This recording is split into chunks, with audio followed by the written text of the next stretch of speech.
Hello दोस्तों, welcome to sleeping classes. तो हमेशा की तरह ज्योग्राफी के प्रीमिक्स की शुरुआत करते हैं। जैसा मैं हमेशा कहती हूँ, क्वेश्चन सॉल्व करें बिल्कुल, लेकिन हर एक लेक्चर को अंटिल योर प्रीलिम्स एक लर्निंग एक्सपीरियंस समझें। At the end of the day ये है आपकी नॉलेज का एग्जाम, तो नॉलेज गैदर करना सबसे इंपॉर्टेंट पैराडाइम है। चलिए क्विकली मैं आपको क्वेश्चंस दिखाती हूँ। पहला क्वेश्चन है सदर्न ऑसिलेशन और एनसो के बारे में। ये कुछ ऐसे टॉपिक्स मैं हर बार पिक करने की कोशिश करती हूँ। फॉर एग्जांपल लास्ट लेक्चर में मैंने मैडन जूलियन ऑसिलेशन कवर किया था, जिनमें कि काफ़ी कंफ्यूजन रहता है। तो आप देखेंगे कि अगर आपको कॉन्सेप्ट पता हो, क्वेश्चन को सॉल्व करना बहुत ज़्यादा जो है टीडियस नहीं रहता, आसान हो जाता है उन्हें अटेम्प्ट करना, और हम देखेंगे इस कॉन्सेप्ट के बाद। नेक्स्ट क्वेश्चन करंट अफेयर्स में था, यूपीएससी ने इस बार सवाल भी किया है, और इसको मैं ये भी बताऊंगी कि आप मेंस में इसे एज केस स्टडी कैसे यूज कर सकते हैं। चलिए थर्ड क्वेश्चन, यूपीएससी मेंस ने कुछ साल पहले पूछा था वर्ल्ड के मेजर डेजर्ट्स के बारे में, लेकिन क्योंकि कंसेप्चुअल क्वेश्चन है, आपको प्रीलिम्स के लिए भी पता होना चाहिए। चलिए फोर्थ क्वेश्चन एक इजी क्वेश्चन है। यहाँ पे आप अपना फैक्ट जो है या रिटेंशन पावर को चेक कर सकते हैं कि आपने प्लेट टेक्टोनिक्स पढ़ा होगा, तो क्या आप मेजर और माइनर प्लेट्स में डिफरेंशिएट कर सकते हैं। लास्ट क्वेश्चन टर्म है जो एनसीईआरटी से ली गई है, डायरेक्ट टर्म है, डायरेक्ट इसका आंसर भी हम डिस्कस करेंगे। चलिए पहला क्वेश्चन देखते हैं। सदर्न ऑसिलेशन क्या है? ये एक इंटर एनुअल फ्लक्चुएशन है। फ्लक्चुएशन किस चीज में? एटमॉस्फेरिक प्रेशर में over tropical Indo Pacific region. और ये जो फ्लक्चुएशन है, ये जो चेंजेस है प्रेशर कंडीशंस में, क्योंकि ये एल नीनो से कलेक्टेड होते हैं, इसलिए इस फिनोमेना को एनसो भी कहा जाता है। तो कुछ सेकंड के लिए पॉज कीजिए, हम पूरा कॉन्सेप्ट डिस्कस करेंगे, और आपका आंसर है बोथ 1 and 2, दोनों ही ऑप्शंस आपके करेक्ट है। Let's understand what's happening. ठीक है, मैं आपको डायग्राम्स के बेसिस पे समझाती हूँ। तो ये जो पूरा मैकेनिज्म है एनसो का, ये बेसिकली अगर आप देखें इस रीजन को, राइट, पैसिफिक ओशन में हो रहा है, राइट। अगर आप देखेंगे, हमें इस जोन के बारे में पता होना चाहिए और हमें इस जोन के बारे में पता होना चाहिए, right, south America and Australia के आसपास का जोन। तो स्टेप बाय स्टेप समझते हैं कि क्या हो रहा है, पर सबसे पहले जो बेसिक है आपको पता होना चाहिए, राइट, कि कभी भी हम कोल्ड रीजन्स की बात करेंगे या वार्म रीजन्स की बात करेंगे, वहां पे प्रेशर किस तरह का होगा। अब मैं हमेशा यहाँ पे आपको कंपैरिजन बताती हूँ, राइट, बट कंपैरिजन से पहले आंसर क्या होगा? हाई प्रेशर और लो प्रेशर। याद रखने का तरीका क्या है? देखिए, कोल्ड रीजन को हम फॉर रेफरेंस लेते हैं। कोल्ड रीजन में हमेशा क्या होता है? मॉलिक्यूल्स बहुत पास होते हैं। जितने पास होंगे ना, एक दूसरे पे बहुत ज्यादा प्रेशर एक्सर्ट करेंगे, प्लस एटमॉस्फेयर भी इन पे बहुत ज्यादा प्रेशर एक्सर्ट करेगा। ऑन द कॉन्ट्ररी, कोई भी चीज को आप हीट करोगे, वार्म करोगे, तो मॉलिक्यूल जो है ना दूर होते जाते हैं हीटिंग की वजह से। थिंग्स एक्सपैंड ऑन हीटिंग, सुना होगा आपने। तो जैसे जैसे एक्सपेंशन होगी, मॉलिक्यूल्स दूर जाते जाएंगे, प्रेशर भी एक दूसरे पे क्या होता जाएगा? कम होता जाएगा। इसलिए जब भी आप हीटेड चीज, वार्म चीज की बात करोगे, एक्सपेंशन सोचना, चीजें दूर हो जाएंगी, प्रेशर कम हो जाएगा, इसलिए यहां पे हमेशा लो प्रेशर होता है। ये याद रखने का तरीका है। विच मीन्स कि कोल्ड रीजन्स में क्या होगा? हाई प्रेशर होगा। अब जो सदर्न ऑसिलेशन है ना, ये बेसिकली प्रेशर डिफरेंस की बात करती है। तो सबसे पहले हमें स्टैंडर्ड कंडीशन पता होनी चाहिए, राइट। सबसे पहले हमें स्टैंडर्ड कंडीशन पता होनी चाहिए कि ये जो जोन 1 और जोन 2 की हम बात कर रहे हैं, यहां पे इन स्टैंडर्ड कंडीशंस कैसा प्रेशर होता है। तो सबसे पहले हम अमेरिका के पास वाले रीजन की बात करते हैं। यहां पे आप देखिए, एक कोल्ड करंट है, पेरुवियन करंट, और कोल्ड करंट में या कोल्ड जोन में किस तरह का प्रेशर होता है? देखिए यहां दिया हुआ है हाई प्रेशर। तो स्टैंडर्ड कंडीशंस में eastern Pacific ocean, right, eastern Pacific Ocean में क्या होना चाहिए? High pressure. On the contrary, western Pacific Ocean में क्या होता है? ध्यान दीजिएगा, वेस्टर्न पैसिफिक ओशन में ऑस्ट्रेलिया के पास वाला पानी हमेशा ही वार्म होता है। इसको वेस्टर्न पैसिफिक वार्म पूल भी कहते हैं। आप समझते हैं वार्म क्यों होता है? देखिए, यहां से जो इक्वेटोरियल करंट का पानी आ रहा है इस तरफ, इक्वेटोरियल करंट इक्वेटर से जुड़ी हुई, इंसुलेशन बहुत ज्यादा है इक्वेटर पे, इसलिए पानी जो है वार्म होगा।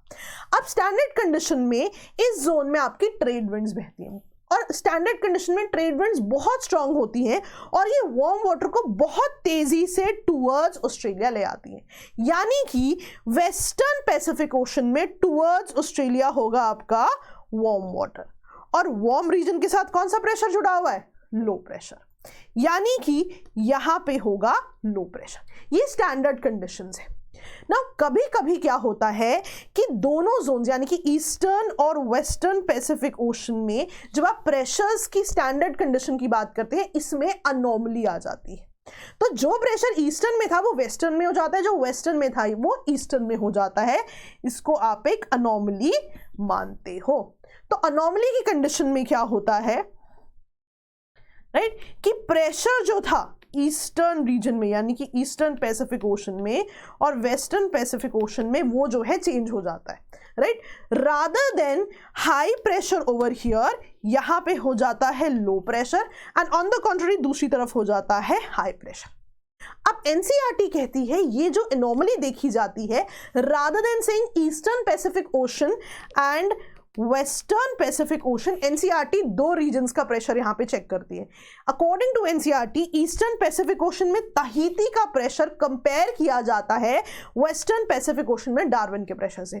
सो जब भी डार्विन पे ज्यादा प्रेशर होगा दैन तहीती, इसको एक अनोमली माना जाता है, और इस अनोमली को, इस डिफरेंस इन प्रेशर को आप कहते हो सदर्न ऑसिलेशन, राइट। अब सदर्न ऑसिलेशन से ही एक और टॉपिक जुड़ा हुआ है which is your ENSO. ENSO दो शब्दों से बना है, El Nino plus southern oscillation. तो देखा गया है जब जब एल नीनो ईयर्स होते हैं तब तब सदर्न ऑसिलेशन का कॉन्सेप्ट भी होता है। तो कलेक्टिवली इस फिनोमेना को एनसो भी कहते हैं। तो अगर अब मैं क्वेश्चन पे वापस जाने की कोशिश करूं तो आपको पता है सदर्न ऑसिलेशन एक स्पेसिफिक जोन में आपकी फ्लक्चुएशन है। किस चीज की फ्लक्चुएशन? एटमॉस्फेरिक प्रेशर की। और ये जो changes in the pressure conditions है ये हमेशा कनेक्टेड टू एल नीनो रहते हैं, बिकॉज मैंने आपको बताया देखा गया है ये फिनोमेना साथ में होते हैं सेम ईयर्स में, इसलिए इस फिनोमेना को एनसो भी कहा जाता है। ठीक है जी, समझ में आया? तो अब आपको कोई भी क्वेश्चन जो है बेसिक ऑफ एनसो या सदर्न ऑसिलेशन पे आएगा तो आप उसमें गलती नहीं करेंगे क्योंकि आपको कॉन्सेप्ट पूरा पता है। चलिए सेकंड क्वेश्चन पे आते हैं। तो सेकंड क्वेश्चन है आपका, इनमें से कौन सा लेक है वेस्ट अफ्रीका का जो ड्राई हो चुका है और डेजर्ट में आ चुका है? तो इस साल यूपीएससी में क्वेश्चन भी पूछा गया है और आपका आंसर है लेक फैगुइन।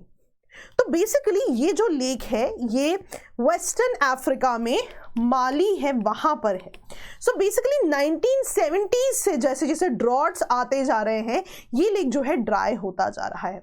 आपको मैंने कंटेंट भी दिया है इसके बाद, पर मैं आपको बेसिक समझाती हूँ। So basically obviously because of droughts जो है ये लेक ड्राई हुआ है, प्लस इससे जो कनेक्टेड रिवर्स भी थी eventually due to global warming आप देखोगे पानी में बहुत ज़्यादा इवेपोरेट हो चुका है तो वहाँ पे सैंड बच गई, तो सैंड भी जो है उन रिवर्स के पाथ में आ चुकी है जिसकी वजह से अब वहाँ बहुत ज़्यादा पानी नहीं बट मेजॉरिटी सैंड पाई जाती है। और सोचो एक बहुत इंपॉर्टेंट चीज़ हुई है, आपको पता है किसी भी लेक या रिवर की जहां से शुरुआत होती है जो अपर स्ट्रीम रीजन्स हैं, राइट, वहां पे देखा गया है कि बहुत ज्यादा इसका अनरिस्ट्रिक्टेड भी यूज हुआ है पानी का।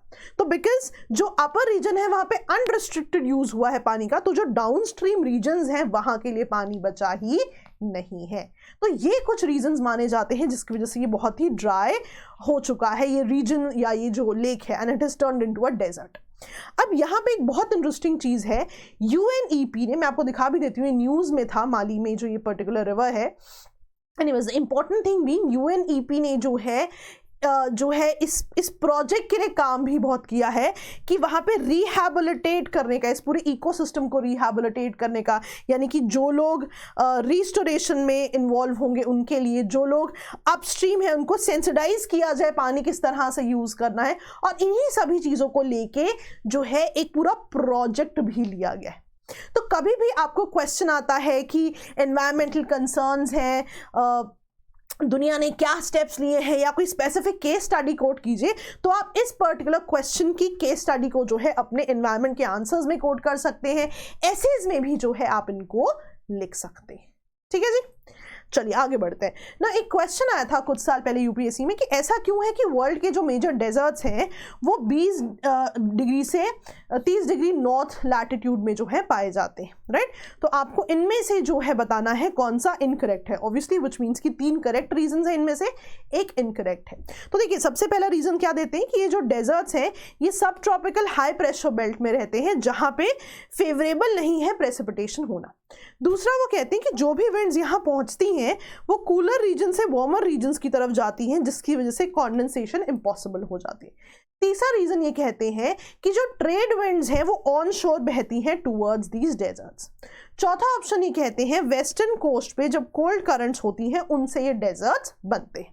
तो कुछ सेकंड के लिए पॉज कीजिए और आपका करेक्ट आंसर यहाँ पे, okay before I tell you the correct answer, अगर आप वर्ल्ड क्लाइमेट पढ़ना चाहते हैं, रिसेंटली हमने एक सीरीज शुरू की है, वहां से मैंने आपको एक क्वेश्चन दिया है, तो आप देखेंगे विद इन 18 to 19 मिनट्स हर एक वर्ल्ड क्लाइमेट टाइप आपका डिस्कस हो रहा है। 4 हम ऑलरेडी कर चुके हैं, तो आप चाहें तो इनको देख सकते हैं।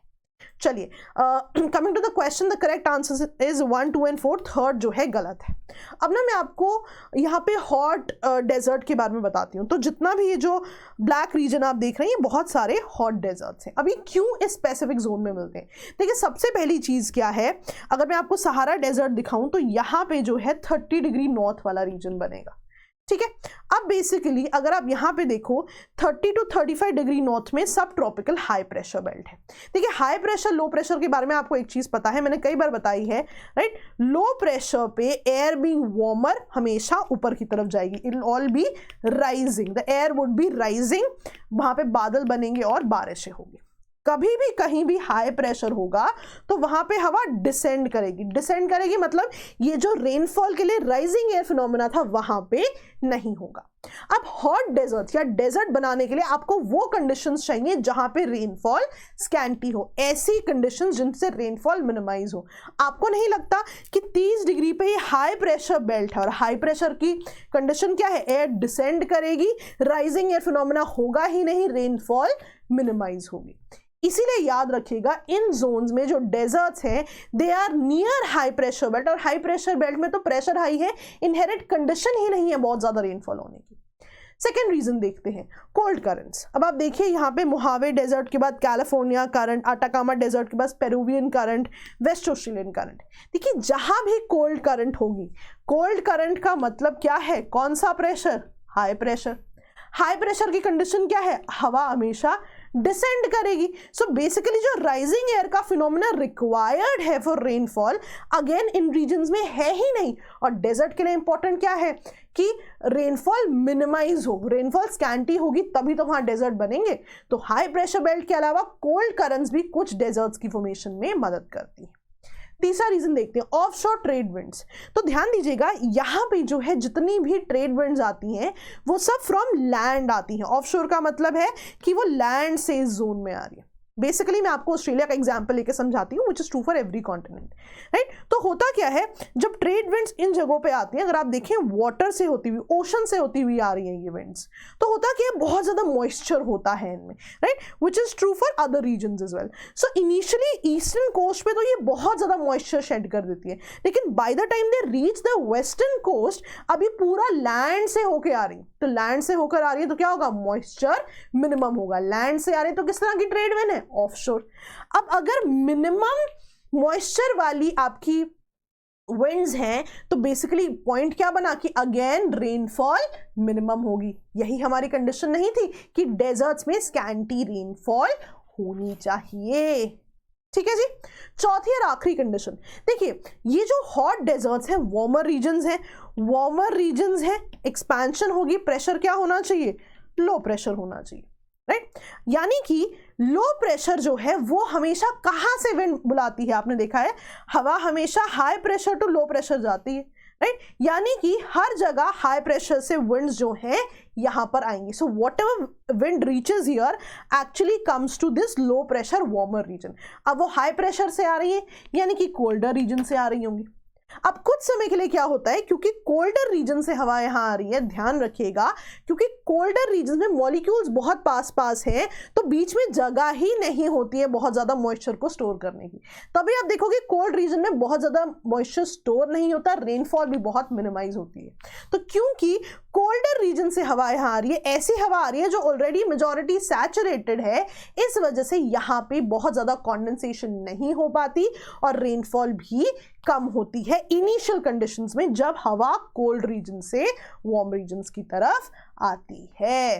तो ये 4 रीजंस हैं जिसकी वजह से जो है यहां पर हॉट डेजर्ट्स एक स्पेसिफिक जोन में मिलते हैं। क्वेश्चन की तरह अगर हम जाएं तो मैंने वहां ऑफ शोर की जगह ऑन शोर लिखा था, इसीलिए वो ऑप्शन गलत था। तो आपके मेन ऑप्शंस क्या हैं? सब tropical high pressure belt, cold currents, trade winds जो कि ऑफ शोर है, और कूलर रीजन से हवा जो यहां पर आती है। ठीक है जी। सो द नेक्स्ट टाइम आपको कभी भी एक क्वेश्चन प्रीलिम्स में भी आए, आपने गलत नहीं करना है। And just to give you a fair idea, मैंने जैसा आपको बताया कि we have started a series जहां पे हमने 4 क्लाइमेट टाइप्स डिस्कस किए हैं, और आप चाहें तो उसको देख सकते हैं। चलिए अगले क्वेश्चन पर आते हैं। ओके, इजी क्वेश्चन कि इनमें से कौन सी माइनर टेक्टोनिक प्लेट नहीं है? नाज़का, अरेबियन, अंटार्कटिक और फिलीपींस प्लेट। तो इसका आंसर क्या होगा? Antarctic oceanic plate, right? This is not a minor plate. ठीक है जी। चलिए आगे बढ़ते हैं। Last question of the day, term है ट्रांसह्यूमेंस क्या होती है? पहला, राइट, फॉरेस्ट को बर्न करना to grow crop in the next season, migrate करना from plain areas to pasture on mountains and vice versa. तीसरा option, process of evolution of humans from apps, और चौथा, एक स्पेसिफिक टाइप ऑफ फार्मिंग जहां पे human field को प्लो करते हैं विदाउट यूजिंग कैटल। तो क्लास 12th की एनसीईआरटी में ये टर्म है और इसका आंसर है बी, माइग्रेशन। बेसिकली आपने देखा होगा कि कुछ ऐसी जो है गुजर्स, बकरवाल्स, गाडीज, बोटियाज जो है हिमालयाज में पाए जाते हैं ये लोग, जो कि इन सर्टन जो है सीजन्स पहाड़ों की तरफ माइग्रेट कर जाते हैं, and in the next season पहाड़ों से प्लेन्स की तरफ माइग्रेट कर जाते हैं। तो ये जो माइग्रेशन है, राइट, ये माइग्रेशन जहाँ पे people migrate from one region to the other, from plain areas to pastures on mountains, और नेक्स्ट सीजन में वापस प्लेन एरियाज में आ जाते हैं, इसे आप क्या कहते हो? ट्रांसह्यूमेंस कहते हो। तो हमेशा एग्जाम में टर्म्स पूछी जा सकती हैं, हर एक टर्म जो एनसीईआरटी है हमें उसके लिए प्रिपेयर करना है। चलिए, तो that was all for the day. I hope हम कुछ नया जो है डिस्कस कर पाए हैं। आई होप कुछ नया है जो आपने यहाँ सीखा है। हमेशा यही कोशिश करते हैं कि कुछ ऐसा कंटेंट आपके लिए लेके आए जो एग्जाम में बहुत इंपॉर्टेंट हो। पर before I leave, test series सबसे ज़्यादा इंपॉर्टेंट कंपोनेंट है प्रीलिम्स का, राइट? हर एक टेस्ट में आप देखेंगे आप कुछ नया सीखेंगे, right? And the entire test series, याद रखिएगा, बस एक सिमुलेशन है of what can be asked in the examination. So every test series is a learning experience. तो आप चाहें तो हमसे जुड़ सकते हैं इससे। जो भी आपको डिटेल्स चाहिए नीचे दिए नंबर से आप ले सकते हैं। That was all for the day दोस्तों। All the very best. Bye bye.